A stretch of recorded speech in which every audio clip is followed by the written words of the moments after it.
Béni soit le nom du Seigneur. Ce matin ensemble, nous voulons rassembler dans sa maison, lui apporter ce culte de louange, d'adoration. Je vous invite avec moi à chanter ce premier cantique, Gloire à l'Éternel, qu'un cantique solennel de nos cœurs monte à son trône.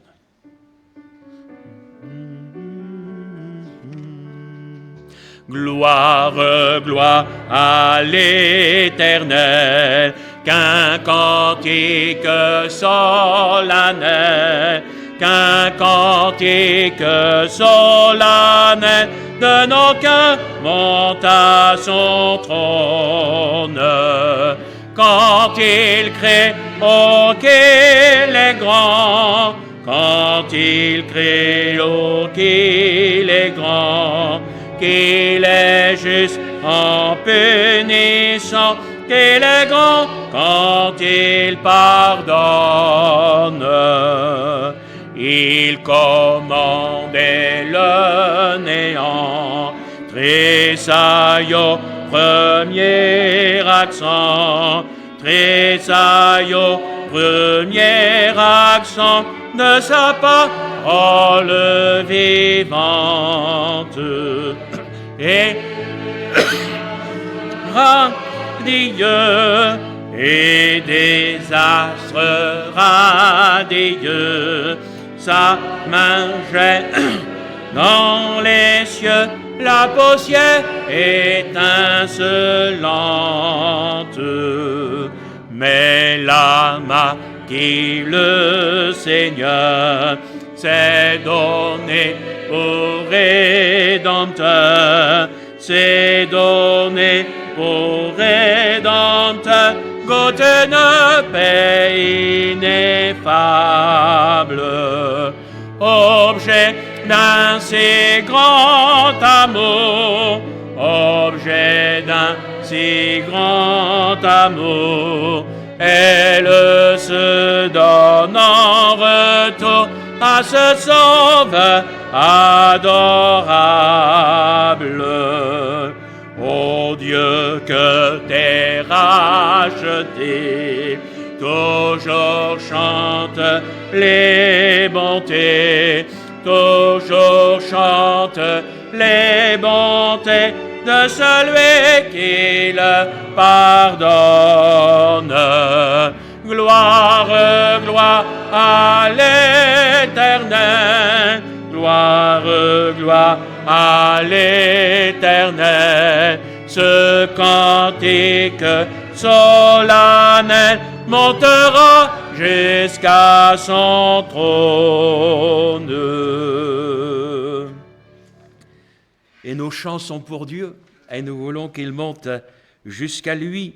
Je vous invite à poursuivre avec ce cantique qui nous dit « À Dieu soit la gloire ». C'est pour lui que nous sommes venus ce matin, mais c'est lui que nous voulons glorifier, c'est lui que nous voulons élever.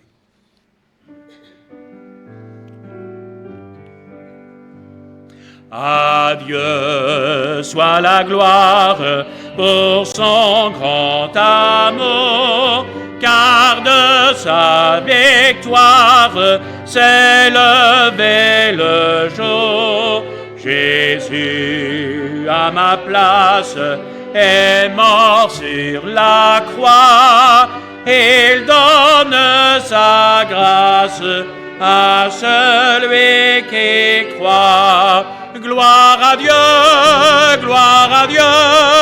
terre écoute sa voix. Gloire à Dieu, monde réjouit. Oh, venez au Père, Jésus est vainqueur, que toute la terre chante en son honneur.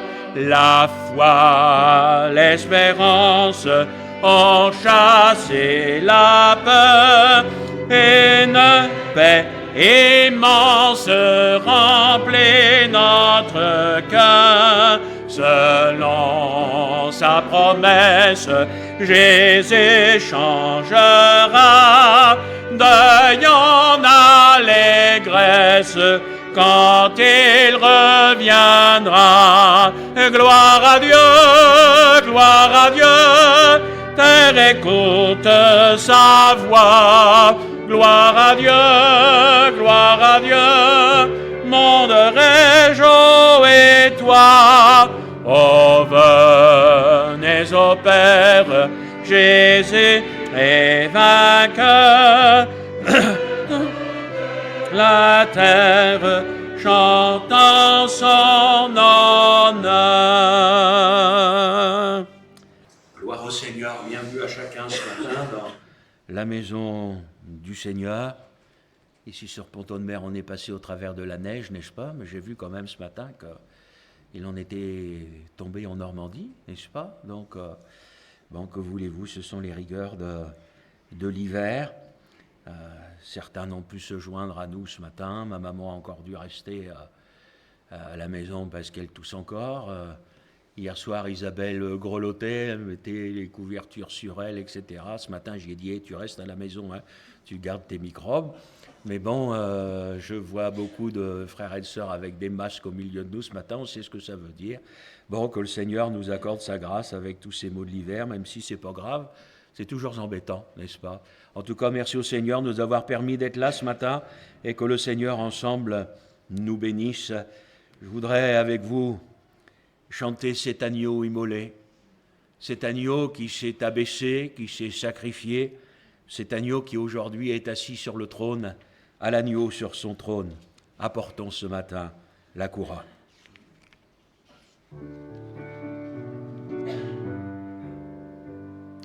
À l'agneau sur son trône, apportons la couronne. Il l'a conquise sur la croix, il est le roi des rois. Éveille-toi, mon âme, bénis, adore, acclame, avec tous les anges du ciel, Jésus Emmanuel. À l'agneau sur son trône, l'encens et la couronne, car il est le Verbe incarné d'une vierge il est né. Ô sagesse profonde, le Créateur du monde, pour vaincre le mal triomphant, s'est fait petit enfant. Il eut la croix pour trône, l'épine pour couronne, mais le Père a glorifié son Fils crucifié. Ô prince de la vie, la mort est ta cerveille.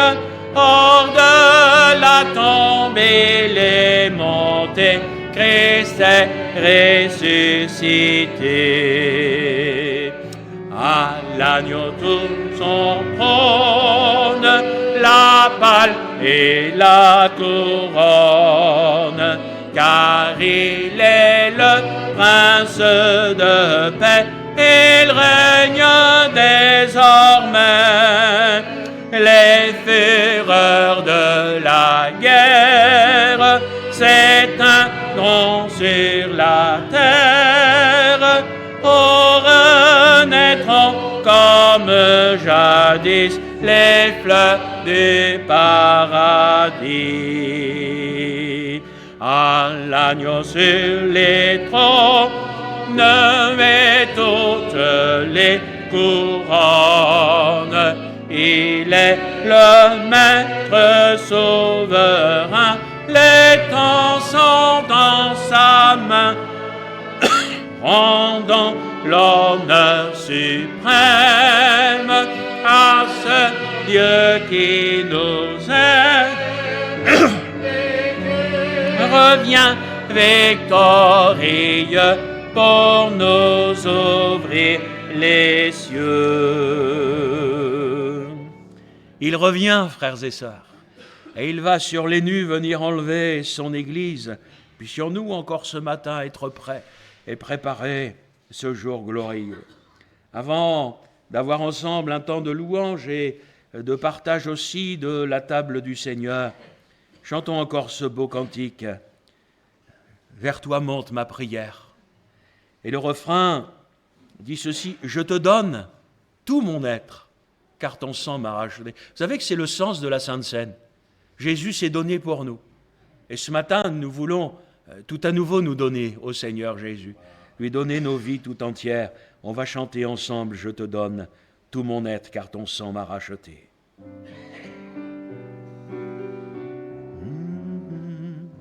Vers toi monte ma prière, que veux-tu de moi, Seigneur? Tous les trésors de la terre sont trop peu pour mon sauveur. Je te donne tout mon être, car ton sang m'a racheté, et à toi seul je veux être, Seigneur pour l'éternité. Vers toi monte ma prière, pour te louer, ô mon Dieu, et mes pas à ta lumière, marche joyeux vers les cieux. Je te donne tout mon être, car ton sang m'a racheté, et à toi seul je veux être, Seigneur pour l'éternité. Seigneur, prends toute ma vie pour te servir désormais, car dans ta grâce infinie, je t'appartiens pour jamais. Je te donne tout mon être, car ton sang m'a racheté, et à toi seul je veux être, c'est l'éternité. Alléluia. J'aimerais, frères et sœurs, introduire ce moment par une lecture dans la première épître de Jean, au chapitre 3.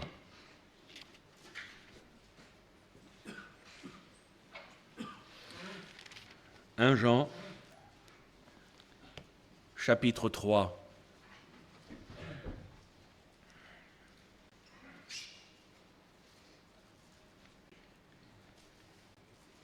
Voyez quel amour le Père nous a témoigné pour que nous soyons appelés enfants de Dieu. Et nous le sommes. Si le monde ne nous connaît pas, c'est qu'il ne l'a pas connu. Bien-aimés, nous sommes maintenant enfants de Dieu. Et ce que nous serons n'a pas encore été manifesté, mais nous savons que lorsqu'il paraîtra, nous serons semblables à lui, parce que nous le verrons tel qu'il est. Quiconque a cette espérance en lui se purifie comme lui-même est pur. Quiconque pratique le péché transgresse la loi, et le péché est la transgression de la loi. Or, vous le savez, Jésus apparut pour ôter les péchés, et il n'y a point en lui de péché. Quiconque demeure en lui ne pratique pas le péché. Quiconque pratique le péché ne l'a pas vu et ne l'a pas connu. Petits enfants, que personne ne vous séduise. Celui qui pratique la justice est juste comme lui-même est juste. Celui qui pratique le péché est du diable, car le diable pêche dès le commencement. Le Fils apparut afin de détruire les œuvres du diable. Quiconque est né de Dieu ne pratique pas le péché, parce que la semence de Dieu demeure en lui, et il ne peut pécher parce qu'il est né de Dieu. C'est par là que se font reconnaître les enfants de Dieu et les enfants du diable. Quiconque ne pratique pas la justice n'est pas de Dieu, ni celui qui n'aime pas son frère. Amen. Et j'aimerais vous laisser aussi cette lecture que nous connaissons par cœur de l'Évangile selon Matthieu. Pendant qu'il mangeait, Jésus prit du pain et après avoir rendu grâce, il le rompit, le donna aux disciples en disant « Prenez, mangez, ceci est mon corps ». Il prit ensuite une coupe et après avoir rendu grâce, il la leur donna en disant « Buvez-en tous, car ceci est mon sang, le sang de l'alliance qui est répandu pour beaucoup pour le pardon des péchés.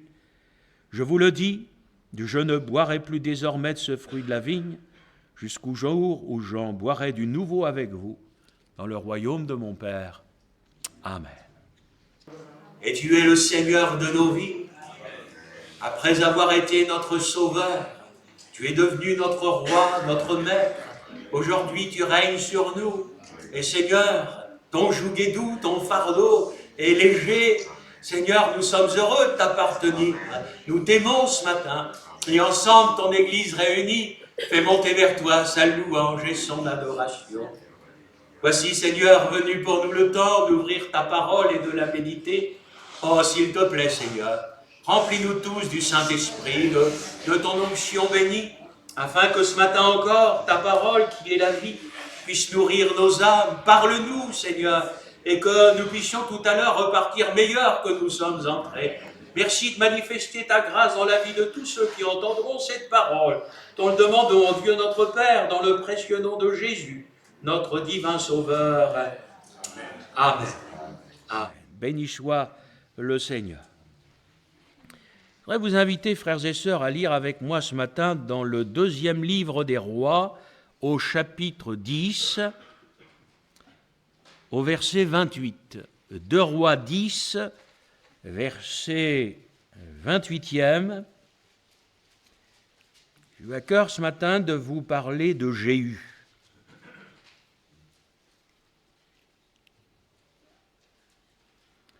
« 2 Rois 10, 28, Jéhu extermina Baal du milieu d'Israël, mais il ne se détourna point des péchés de Jéroboam, fils de Nébat, qui avait fait pécher Israël. Il n'abandonna point les veaux d'or qui étaient à Béthel et à Dan. L'Éternel dit à Jéhu, parce que tu as bien exécuté ce qui était droit à mes yeux, que tu as fait à la maison d'Akab tout ce qui était conforme à ma volonté, tes fils jusqu'à la 4e génération seront assis sur le trône d'Israël. Toutefois, Jéhu ne prit point garde à marcher de tout son cœur dans la loi de l'Éternel, le Dieu d'Israël. Il ne se détourna point des péchés que Jéroboam avait fait commettre à Israël. Amen. Et puis un autre verset dans le livre du prophète Osée, au chapitre 7, au verset 8.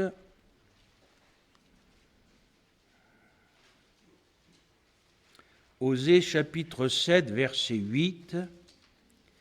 Éphraïm se mêle avec les peuples. Éphraïm est un gâteau qui n'a pas été retourné. Amen.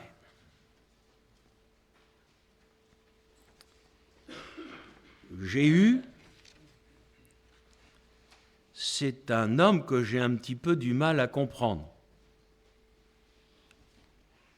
Et le thème de mon message ce matin, c'est aller au bout, aller au fond des choses.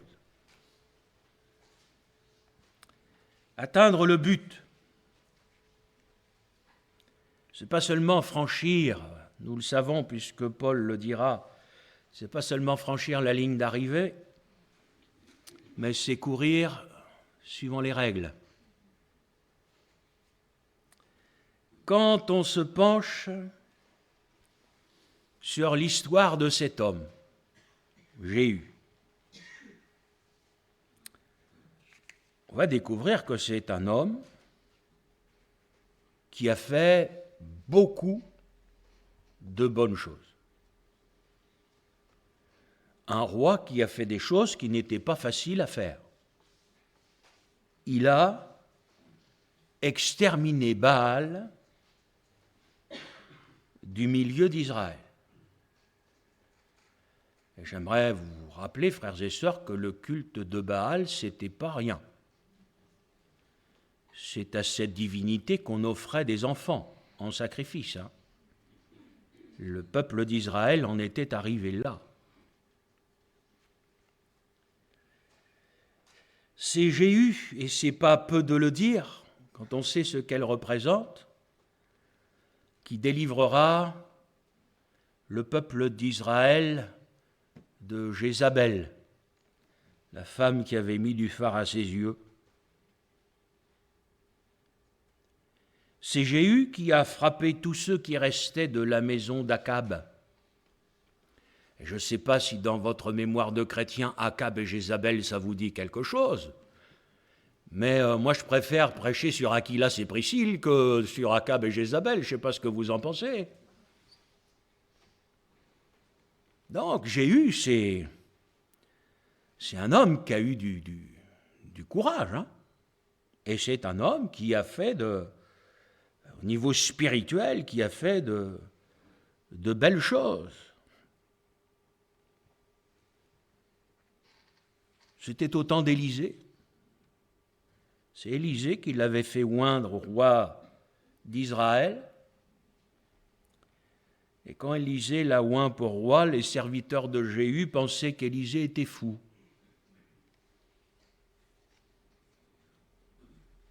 Alors, ça peut peut-être paraître surprenant, parce que quand vous êtes au livre des rois et qu'on connaît déjà là l'histoire du peuple d'Israël, quand même, Israël a déjà une histoire. Quand on reprend cette expression, nos pères nous ont dit, ça veut dire qu'Israël avait des choses à raconter. Ils ont vu la manifestation de la gloire, de la puissance de Dieu. Souvent dans ma méditation personnelle, je me dis, mais Seigneur, comment c'est possible d'avoir vécu des temps comme ça ? Comment c'est possible d'avoir traversé la mer à pied sec, d'avoir vaincu l'armée de Pharaon, d'avoir été au bénéfice des miracles de Dieu dans le désert, de l'eau, de la manne. Enfin, je ne vous refais pas toute l'histoire du peuple d'Israël. Je me dis, Seigneur, mais comment c'est possible d'avoir vécu toutes ces choses et de revenir à Baal ? Vous savez, frères et sœurs, il n'y a pas eu qu'un seul veau d'or, puisqu'il a fallu que Jéhu, ce que Jéhu aurait dû faire, c'était de détruire les veaux d'or qui étaient à Béthel et à Dan, et ça, il ne l'a pas fait. Et ça, j'ai du mal, je vous avoue, j'ai du mal à comprendre. Je me dis, Jéhu, t'es un personnage étrange. Enfin, pour moi, comme cela, comment est-il possible que tu aies eu assez de courage pour t'attaquer au culte de Baal, pour t'attaquer à la maison d'Akab, de Jézabel, de mettre de l'ordre en tout cela ? Mais Jéhu, t'es pas allé au fond, t'es pas allé au bout. Il y avait encore là quelque chose à faire. Il y avait encore des veaux d'or à Béthel, à Dan. Comme quoi, voyez-vous, les leçons, on ne les retire pas toujours. Et en plus, dans les services, s'étaient introduits des gens qui n'étaient pas des Lévites, qui n'étaient pas destinés à ça.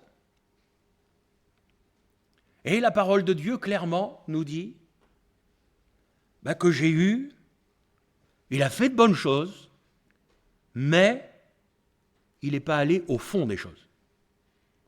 Il a fait de bonnes choses, mais il n'est pas allé jusqu'au bout. Jéhu, c'est le type de l'œuvre inachevée. Et c'est comme ça que j'ai eu aussi à cœur de vous citer ce texte du livre d'Osée qui parle d'Éphraïm et qui dit « Éphraïm est comme un gâteau qui n'a pas été retourné ». Alors il faut se remettre dans les fours anciens, si vous voulez, où la chaleur ne venait que d'un côté, la chaleur tournante, ça n'existait pas. Donc il fallait retourner le gâteau, et en fin de compte, Éphraïm, c'est un gâteau qui avait un bel aspect d'un côté. Il était cuit d'un côté, mais il n'a pas été retourné, il n'était pas cuit de l'autre. Et le Seigneur a mis cette pensée sur mon cœur pour nous ce matin, frères et sœurs, pour nous montrer, pour me montrer que faut aller au fond des choses. Il ne faut pas se contenter. Ça doit nous faire réfléchir, cette situation. Ça doit nous amener, pour nos âmes, à tirer des leçons spirituelles, afin de ne pas nous contenter d'à peu près d'une œuvre inachevée. Vous savez, frères et sœurs, il peut arriver que nous ayons besoin de mettre notre vie en règle avec le Seigneur. Oui. Il faut aller au fond des choses. Vous savez, c'est comme une maison, il ne faut pas se contenter d'avoir le gros œuvre et la toiture. Essayez d'habiter une maison où il n'y a pas de porte, de fenêtre, d'électricité, de chauffage, on va en reparler à cette saison, n'est-ce pas?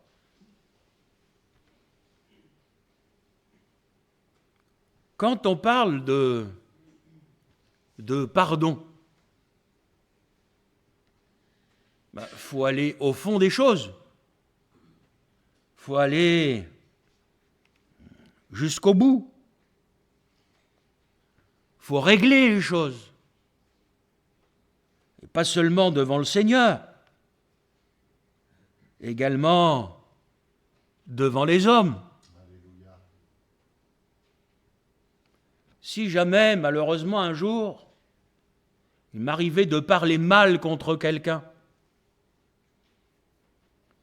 et le Seigneur, par sa parole, par son esprit, me montre, me dit, Gilles, mais là, c'est pas bien ce que tu as dit. Alors je dis, Seigneur, pardonne-moi. Mais quand je vais dire ça, je suis sincère. Je suis conscient que j'ai une attitude, j'ai dit quelque chose que je n'aurais pas dû dire. Alors je dis, Seigneur, pardonne-moi. Mon frère, ma sœur, ça ne suffit pas. Aller au fond des choses, c'est aller voir le frère. C'est aller voir la sœur contre lequel ou contre laquelle tu as mal parlé. Et c'est aller lui dire, il faut que je te demande pardon. Parce que j'ai dit quelque chose ou j'ai eu une attitude contre toi que j'aurais jamais dû avoir. S'il te plaît, pardonne-moi. Là, on va au fond des choses. Et là, il y a un vrai pardon. Le pardon des hommes, vous savez, frères et sœurs, avec l'âge, on a de l'expérience. Pardon des hommes, moi je l'ai vu. Parfois de se dire, bon, on n'en parle plus. Ça, c'est pas du pardon. Permettez-moi de vous dire, ça, c'est pas du pardon. Quand on fait ça, moi je l'ai vu, frères et sœurs, un jour ou l'autre, ça revient. Vous savez, quand on pardonne, on pardonne. Quand le Seigneur pardonne nos péchés, est-ce que vous croyez qu'il les a oubliés? Est-ce que vous croyez que c'est biblique?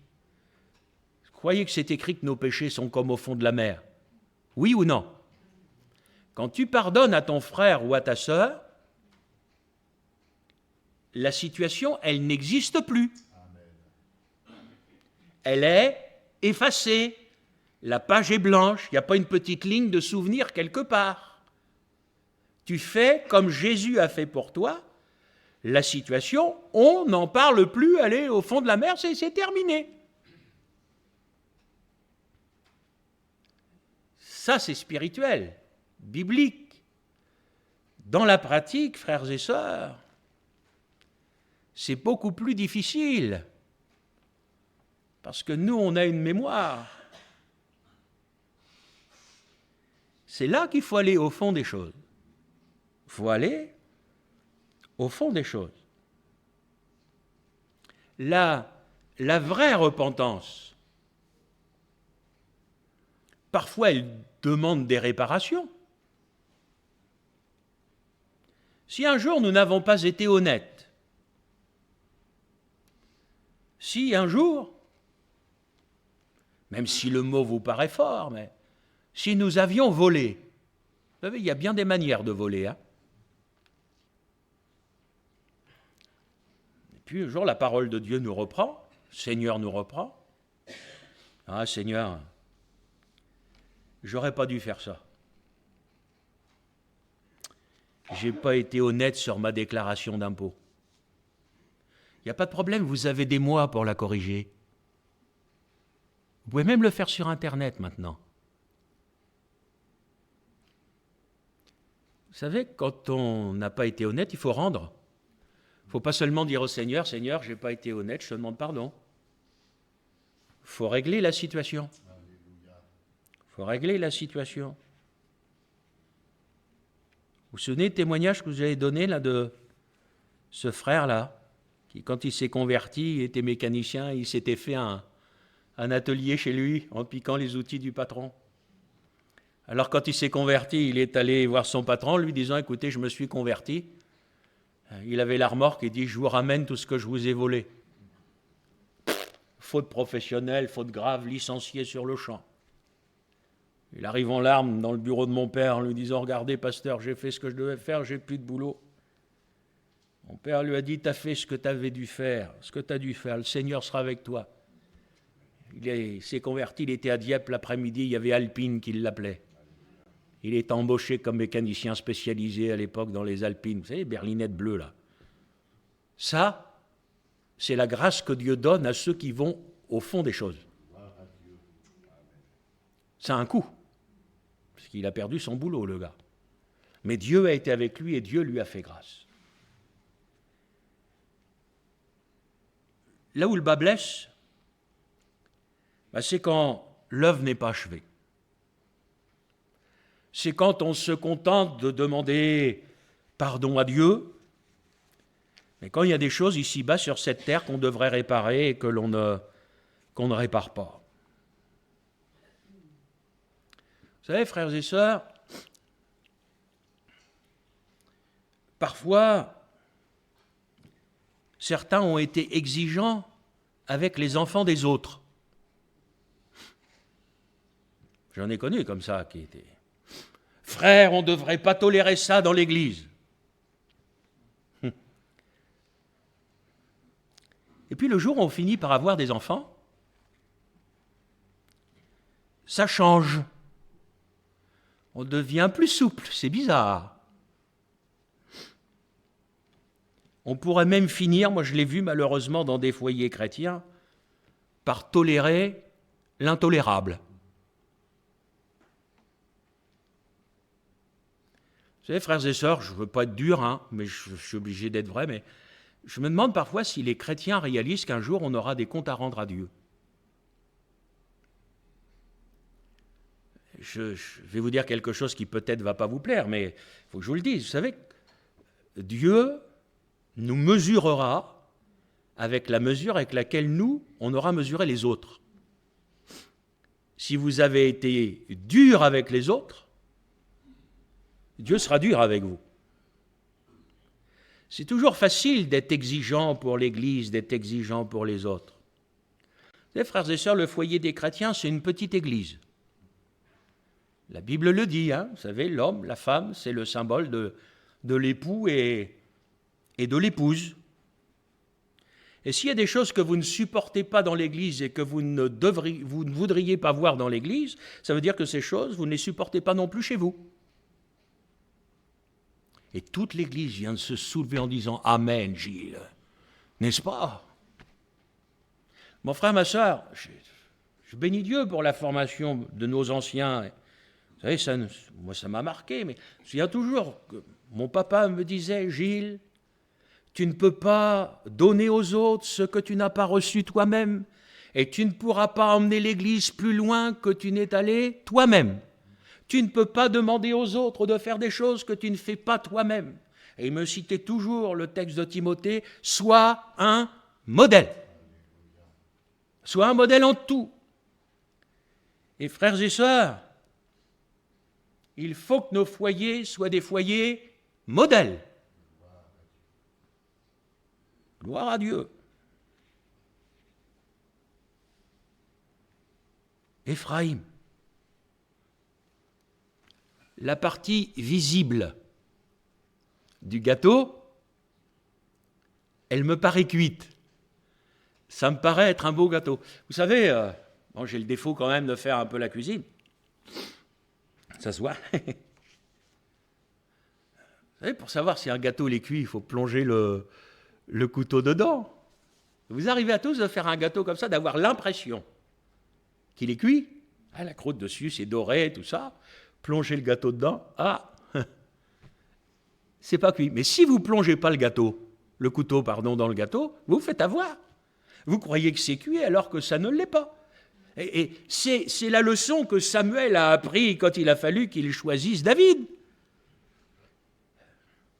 L'homme regarde à ce qui frappe les yeux. Mais le Seigneur, lui, regarde au cœur.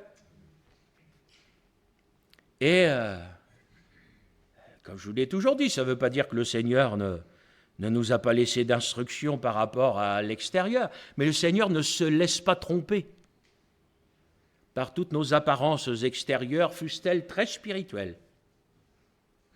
Le Seigneur, lui, va au fond des choses. Il regarde le cœur. Et moi, je crois que c'est un homme qui s'est contenté. Il a détruit la maison d'Akab, de Jézabel, les Baals. Puis à un moment, il s'est dit, c'est déjà pas mal. C'est déjà pas mal. Seigneur, quand même, j'en ai déjà fait beaucoup. Ça, c'est la vision de l'homme. Mais vous savez que les beaucoup pour nous peuvent être des pas assez pour Dieu. Parce que Dieu veut tout. Mon frère, ma sœur, Dieu veut notre vie tout entière. Il veut la consécration de nos êtres tout entiers. Dieu ne se contente pas de l'à peu près, il ne se contente pas d'une moitié de vie. Dieu veut toute ta vie.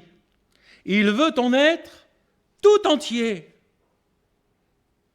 Combien de fois, vous et moi, on a chanté des beaux cantiques? Qui parmi nous n'a pas chanté « Oui, prends tout Seigneur » ? C'est beau de le chanter. J'ai envie de vous dire, frères et sœurs, si seulement nous pouvions le vivre. On chante de belles choses. Mais allez au fond. Vous savez, dans un des drames dans le livre de Néhémie, c'est qu'à l'intérieur du temple, ils avaient construit une pièce pour Tobija. Et parfois, dans la vie des chrétiens, vous avez un endroit où il ne faut pas toucher. Seigneur, tu as le droit d'aller partout, mais là, il y a une petite pièce pour Tobija. Et moi, ce que j'ai remarqué, permettez quand même de parler par expérience, ça fait 35 ans quand même que je sers le Seigneur à plein temps, moi j'ai remarqué que là où le bas blesse, souvent c'est avec les enfants. Les chrétiens sont faibles avec leurs enfants. Et les enfants, il ne faut pas toucher. C'est chasse gardée. Je crains, frères et sœurs, qu'un jour, il ne vous reste que vos yeux pour pleurer. Parce que vous savez, la parole de Dieu, elle est aussi pour nos enfants. Elle est aussi pour eux. Moi, je suis marqué par la parole de Dieu à Élie, le sacrificateur. D'où cela vient-il que tu honores tes fils plus que moi ? Se pourrait-il que dans la vie d'un chrétien, dans un couple chrétien, les enfants passent avant le Seigneur, avant ce que la parole de Dieu dit ? Mon frère, ma sœur, je ne vais rien vous apprendre en vous disant ça. Notre plus grand problème, c'est nous. Ton plus grand ennemi, c'est toi. Ce sont nos raisonnements, notre logique, notre manière de voir les choses, nos déductions. Nous pesons,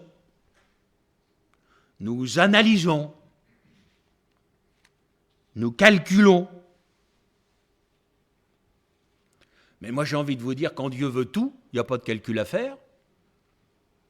C'est simple, c'est tout. Alors, mes chers frères et sœurs, mardi dernier, j'ai prêché sur le besoin d'être réveillé.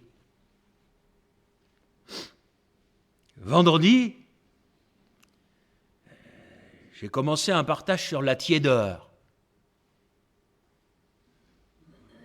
J'ai pas fait attention. Vous savez, moi je me laisse conduire par le Seigneur, par le Saint-Esprit. Quand j'ai la pensée de Dieu, je ne réfléchis pas, moi j'y vais. En fin de compte, tout ça, il y a une logique spirituelle derrière tout ça. Mon cher frère, ma chère sœur, ce n'est pas une expression, vous êtes cher à mes yeux. Mais Dieu a horreur du compromis. Dieu a en horreur le compromis. Dieu ne s'accommodera jamais de nos petits arrangements. Tout, c'est tout. Et je pense que parfois, pour certains, un petit peu comme j'ai eu, il faudrait que Dieu se contente. Enfin, regarde, Seigneur, bon, je suis quand même déjà arrivé à quelque chose. C'est déjà pas mal. Il n'y a plus de Baal en Israël. Il n'y a plus d'Akab, il n'y a plus de Jézabel. Écoute, Seigneur, quand même. Et effectivement, Dieu constate cela. Dieu le voit. Dieu n'est pas aveugle, il voit cette œuvre, et on est sous la loi, et Jéhu sera béni à cause de cette œuvre. Mais on est dans la parole de Dieu. Aussitôt, après avoir dit ce qu'il a fait de bien et la bénédiction qui en découle, le verset d'après, la phrase d'après, c'est « il n'est pas allé au bout ». Et moi, ça, je vous avoue, frères et sœurs, j'ai vraiment du mal à comprendre. Je me dis, mais enfin, t'as fait le plus gros, t'as fait le plus dur. Qu'est-ce que de veaux d'or quand t'as viré déjà tous les temples et tout ça qu'il y avait au Baal et tout. Enfin, tu peux aller à Bethel, tu peux aller à Dan et enlever ces veaux d'or, ça va te coûter quoi? Moi, j'ai souvent, frères et sœurs, souvent, rencontré dans les églises des chrétiens qui se contentent. Vous savez, c'est... quelles que soient les églises, même la nôtre, c'est le type même de la religion. Alors, on fixe, on s'est fait un planning. Bon, je vais venir à telle réunion, bon, je vais donner ça d'offrande ou pas, ou ceci, cela, etc. Enfin, on se fait. Mais frères et sœurs, c'est pas ça la relation, la vie avec Dieu. La vie avec Dieu, c'est pas je me contente de ce que tu veux bien me donner. C'est Seigneur, ma vie pour toi. Ma vie, enfin, je te donne, ô Jésus, agneau de Dieu. Prends-la, je te l'abandonne, à cette heure et dans ce lieu.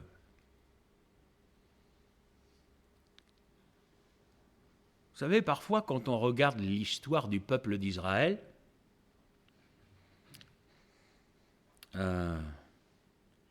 ce peuple est souvent tombé dans l'idolâtrie. Et nous, aujourd'hui, 21e siècle, dans cette ère si moderne, on a parfois du mal à saisir, à comprendre qu'il existe des idoles modernes. a parfois du mal à comprendre que des gens se soient, après avoir connu le Seigneur, se soient prosternés devant des statues et fait des sacrifices, des choses comme ça. Mais on a du mal à réaliser, frères et sœurs, qu'il y a des idoles modernes. Vous savez, il peut y avoir du mélange dans la vie des chrétiens. L'Église, le monde. Et frères et sœurs, la vie avec Dieu, c'est pas du potage. Hein. Vous vous souvenez des coloquintes? Ils ont regretté d'avoir été chercher les coloquintes sauvages. Hein. La mort était dans le pot. Mais c'est ce qui se passe. Arrivons parfois dans une génération où les chrétiens ont honte de témoigner. Ah, qu'est-ce qu'on va dire de moi? Qu'est-ce qu'on va penser de moi? Si vous saviez ce que les inconvertis pensent quand ils entendent le véritable évangile. J'avais encore hier David et Déborah à la maison qui me parlaient de leurs collègues de travail. À eux deux, je pense que dans la cérémonie de mariage, il y avait au moins une trentaine d'inconvertis qui étaient là. Le retour des inconvertis, il est hyper positif. Pourtant, ceux qui étaient là, vous me connaissez, moi quand je prêche, hein. Moi je me dis, ces gens-là, c'est peut-être la seule fois qu'ils entendront l'évangile, donc il faut qu'ils l'entendent. Hein. Donc j'ai prêché. Et ces gens ne rejettent pas le message. Non. Ils disent, dis donc, c'est pas dans l'Église catholique qu'on entendrait ça. Donc, voyez-vous, ils sont surpris par ce message de vérité. Ce message de vérité. Alors après, vous avez Gilles qui, dans son message, dit un couple chrétien, quand il se marie, c'est pour la vie. Il n'y a que la mort pour nous séparer. C'est ce que la Bible, elle dit. Et puis, avec mes gros sabots, je dis un chrétien, ça ne divorce pas. Et là, j'avais dans l'auditoire un pasteur en instance de divorce. En poste, hein. Les églises avalent ça aujourd'hui. Ils ont fait une annonce comme quoi avec sa femme, ils se séparaient puis qu'ils allaient divorcer. Amen. Hop, tu peux continuer. Quelle tristesse. Alors moi, ça, bien sûr, je l'apprends après. Moi, je prêche, j'y vais. Et voilà, écoutez, ils ont entendu la vérité. Il ne faut pas la cacher. Mon frère, ma soeur, il y a des textes aujourd'hui. Est-ce que la Bible nous dit qu'on ne peut pas aimer Dieu et aimer le monde en même temps?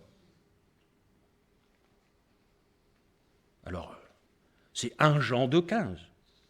N'aimez point le monde, ni les choses qui sont dans le monde. Si quelqu'un aime le monde, l'amour du Père n'est point en lui.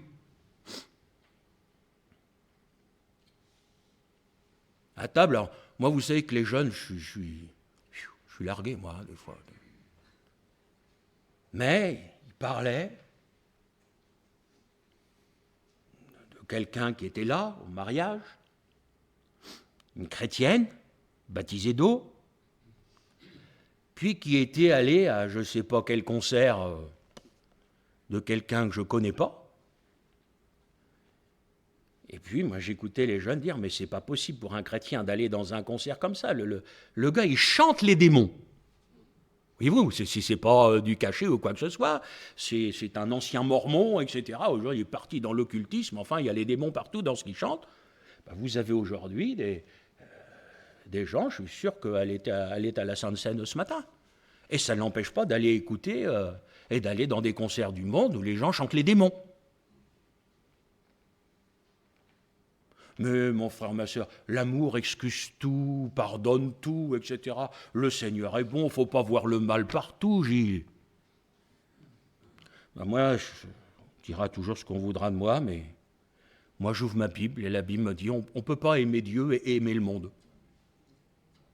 C'est pas possible. Moi je crois que quelqu'un qui s'est converti, c'est quelqu'un qui a rejeté le monde, quoi, ou alors je ne comprends plus ce que c'est que la conversion.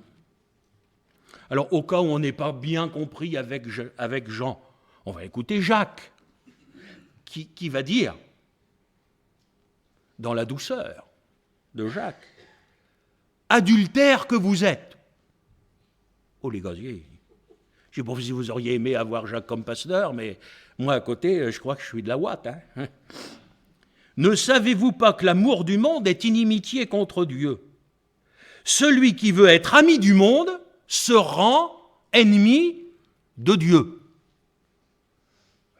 Je ne sais pas qu'est-ce qu'il faut faire. Moi, je crois que les gens qui ne comprennent pas, c'est des gens qui ne veulent pas comprendre.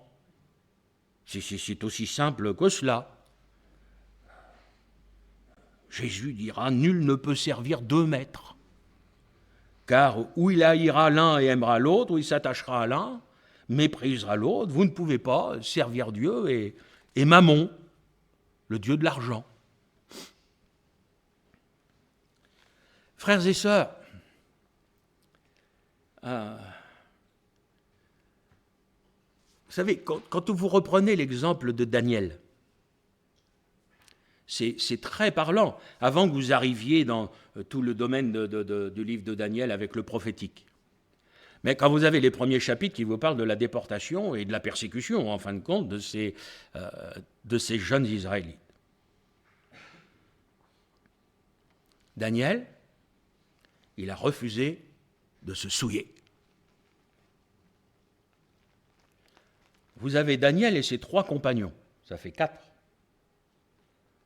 Vous croyez vraiment que Nebuchadnezzar, il en a déporté que 4? Les autres, ils sont où? Les autres, ils font quoi? Ils font comme tout le monde. On est bien obligé, on n'a pas le choix. Pour qui on va passer? Les parents chrétiens. Frères, on ne peut pas tout leur interdire.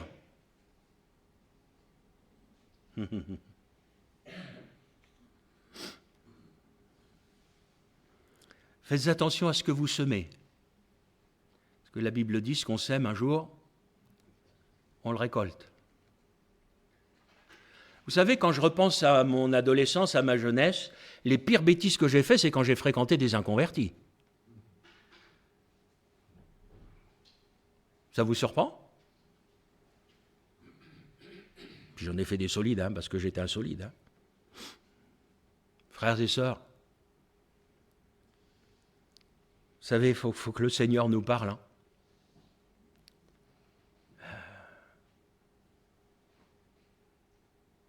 Les mauvaises compagnies corrompent les bonnes mœurs. T'inquiète mon frère, je gère. Comme je dis toujours, après nous on va digérer. Vous savez, frères et sœurs, le diable n'a pas besoin d'inventer de nouvelles recettes, les vieilles ça marche toujours. Pas seulement pour les jeunes. Vous savez, moi, je passe beaucoup de temps à prier. Dans la prière, il y a des choses que le Seigneur me montre. Ça peut vous surprendre, mais après, que le jour où le Seigneur vous a montré, le Seigneur m'a montré l'influence qu'une jeune fille inconvertie a sur une jeune fille qui est dans l'église là ce matin. Et ce qui fait que cette jeune fille, elle n'est pas bien, c'est pas tout ce qu'on a pu mettre. C'est sa copine inconvertie qui lui met du poison dans le cœur. Ça, le Seigneur me l'a montré. Il faut fermer le robinet du poison, il faut que tu arrêtes. C'est plus ta copine. Alléluia. Autrement, tu meurs. Tu meurs, tu laisses le poisson se distiller dans ta vie et petit à petit, elle va t'emmener. Frère, ma sœur, n'ayez aucune peur de contrôler les écrans de vos enfants. C'est un devoir aujourd'hui. C'est un devoir. Mettez des protections parentales sur les tablettes. Faites comme moi j'ai fait. Coupez le Wi-Fi quand ils vont se coucher. Jusqu'au lendemain matin. C'est très facile à faire. Vous avez sur votre box, vous avez des plages horaires. Vous pouvez couper le Wi-Fi de telle heure à telle heure. Il faut.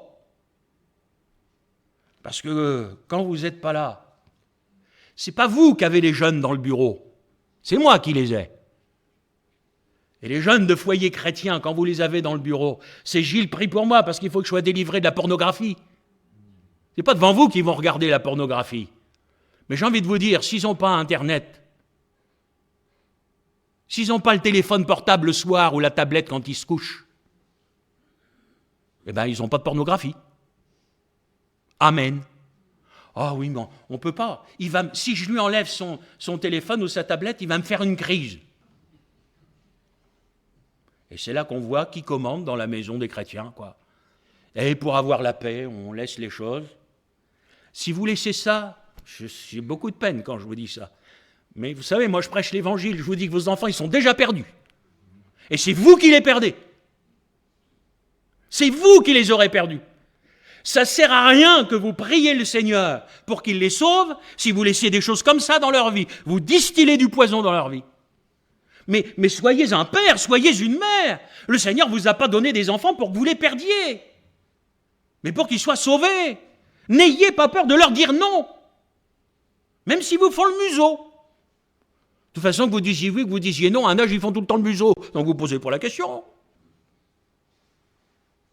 Mais mon frère, ma soeur, il ne faut pas de compromis.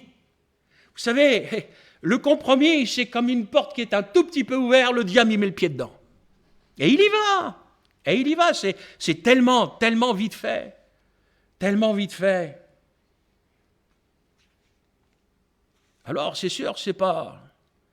Même pour nos jeunes, c'est pas facile. Quand vous en avez un ou une qui organise une fiesta,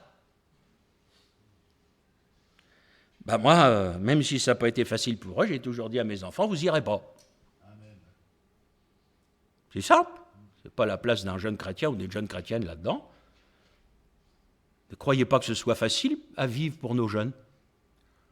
Parce qu'après, c'est toujours non, ils sont toujours, etc. Oui, mais les chrétiens sont des gens à part, sont des gens différents, sont des gens qui ont résolu de ne pas se souiller avec les autres. Ce sont des gens qui ne font pas de compromis avec le péché. Et puis le temps passe. Puis par la grâce de Dieu, parce que c'est par la grâce de Dieu, on est là. On n'est pas mort de ne pas être sorti. Et aujourd'hui, moi je bénis Dieu d'avoir eu des parents qui ont été des vrais parents. Et même si des fois, je vous l'avoue, devant tous, je le dis, j'ai râlé. J'étais pas content. J'aurais voulu aller là, j'aurais voulu faire ci, j'aurais voulu faire ça. Si vous saviez aujourd'hui comme je bénis Dieu d'avoir des parents comme ceux que j'ai eus. Et moi je crois que, bien sûr, il y a l'œuvre du Seigneur, mais vous n'auriez pas le pasteur que vous avez aujourd'hui s'il n'y avait pas eu aussi le travail de mes parents derrière. Ben oui. Je vous dis toujours qu'un chien, ça ne fait pas des chats. Alors, mon frère, ma soeur, Dieu étend ses regards sur toute la terre pour soutenir, écoutez ce qui est écrit, parce que c'est écrit, ceux dont le cœur est tout entier à lui. Un cœur tout entier. C'est un cœur qui va mettre en tout, écoutez bien ce que je vous dis, en tout, la parole de Dieu à la première place dans sa vie. Ce qui conduit ma vie, c'est la parole de Dieu. Ce qui conduit la vie de l'Église, c'est la parole de Dieu. Ce qui conduit mon couple, c'est la parole. Mon manuel d'éducation des enfants, c'est la parole. La parole au début, parce que c'est par son message que nous avons été sauvés. La parole jusqu'à la fin, parce que c'est par son message que nous resterons debout. Tu ne seras jamais assez fort ou assez forte, ma soeur, pour rester debout tout seul ou toute seule. Hein. Croyez surtout pas ça, le diable voudrait que vous le croyiez. Mais béni soit Dieu, nous avons le Seigneur. Béni soit Dieu, nous avons sa parole. Béni soit Dieu, nous avons son esprit. Et aujourd'hui, vous et moi, nous sommes là. Vous croyez vraiment que c'est parce qu'on est meilleur que les autres? Vous croyez que si on est là, c'est parce que le Seigneur nous a fait grâce? Alors, je bénis Dieu. Mais j'ai aussi des oreilles pour entendre ce que le Seigneur me dit. Et vous? Avez-vous des oreilles? Bon, il y en a qui en ont des plus grandes que les autres. Mais ce n'est pas la taille des oreilles qui fait l'audition. Parfois, quand on devient un ancien, on pense quand même qu'on a mieux compris, etc. Moi, ce que j'ai remarqué, c'est que plus qu'on vieillit, plus qu'on devient sourd. À la fin du mois, il faut que je retourne voir l'ORL, là, parce que je fais souvent répéter. C'est bizarre, l'audition. Il peut y avoir une petite sœur qui prie avec une voix faible au fond de l'église, je vais l'entendre. Il suffit qu'il y ait un deuxième bruit qui vienne, j'entends plus rien. Même quand on discute à table, des fois, je dis, écoutez, attendez, excusez, quand tout le monde parle ensemble, je ne capte rien. Alors, je dis un petit peu de silence, je dis, voilà, c'est bon. Ce serait dommage qu'après des années et des années de conversion, on devienne sourd. Moi, je crois qu'on devrait de mieux en mieux entendre au niveau spirituel. Vous ne croyez pas?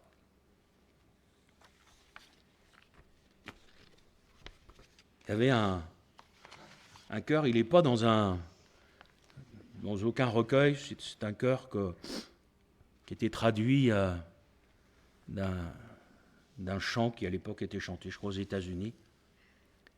Les paroles disaient ceci, on les avait traduites.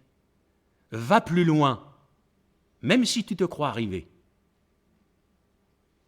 Va plus loin, le chemin est à peine commencé, la route est encore longue. Mon frère, ma sœur, va plus loin. Ne te contente pas. Ne rentre pas dans le piège de la religion qui t'amène justement dans le contentement à cause de tes œuvres, de ce que tu fais, etc. Mais laisse le Seigneur t'emmener. Ouvre-lui ton cœur. Laisse le Seigneur agir dans ta vie. Qui que nous soyons, que nous débutions dans la vie chrétienne, ou que nous soyons déjà un chrétien affermi depuis longtemps, mon frère, ma sœur, le cœur, tout est là. Si dans ton cœur, tu veux aller loin, tu veux que le Seigneur t'emmène loin, il t'emmènera loin. Alors bien sûr, ça va nous amener dans des changements, des réformes et tout ça. Mais vous savez, toute la vie chrétienne, c'est que ça. Heureusement que le Seigneur, il ne fait pas tout d'un coup, on ne supporterait pas. Donc il fait petit à petit. Que le Seigneur vous bénisse. Mon Seigneur et mon Dieu, garde-nous de l'à peu près. Seigneur, garde-nous d'une vie de partage, de compromis, d'une vie religieuse. Donne-nous d'avoir un cœur tout entier à toi. Donne-nous d'aimer ta parole,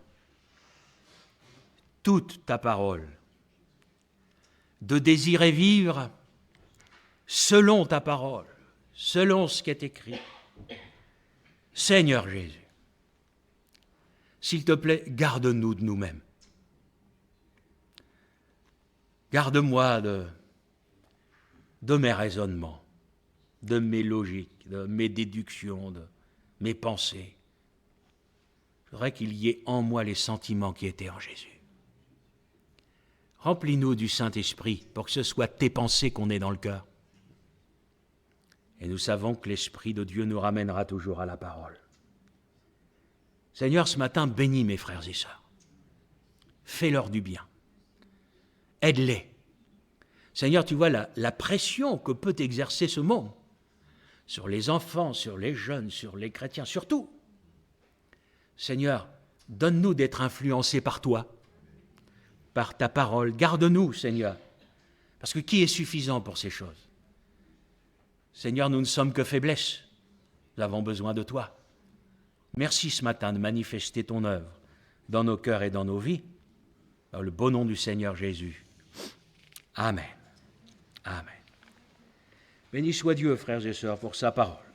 Nous allons terminer ces temps par le chant d'un dernier cantique. Pendant ce chant, deux de nos frères, s'il vous plaît, voudront bien se lever pour recueillir nos offrandes. On chante chaque jour, de chaque instant qui passe en Jésus, je peux me confier.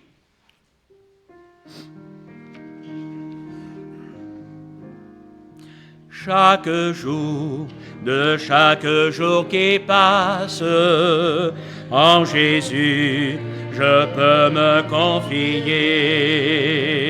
Cet ami que jamais rien ne lasse, me soutient, c'est me vivifier. Et son cœur, c'est patient, c'est tendre, c'est pourvoir aux besoins de ma foi. À lui seul, j'ai appris m'attendre, et je sais qu'il s'occupe de moi. Aide-moi à n'avoir confiance qu'en toi seul, mon maître, mon Seigneur. Tu connais toutes mes défaillances, mon salut est seul en ta faveur. Et son cœur, c'est patient, c'est tendre, c'est pourvoir aux besoins de ma foi. À lui seul, j'ai appris à m'attendre, et je sais qu'il s'occupe de moi.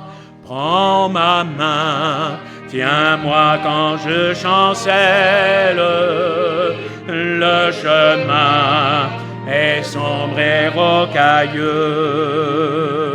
Oh, permets que je te sois fidèle, conduis-moi jusqu'au séjour des cieux. Et son cœur, c'est patient, c'est pourvoir aux besoins de ma foi. À lui seul, j'ai appris à m'attendre, et je sais qu'il s'occupe de moi. Ta parole brille sur ma route, chaque jour ta grâce me suffit. Plus d'amères plaintes, plus de doute, en Christ j'ai trouvé un surabri. Nul fardeau, nul saucé ne m'accable, car la promesse subsistera,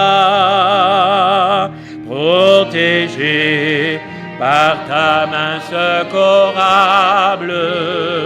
Joyeux je m'avance pas à pas. Amen.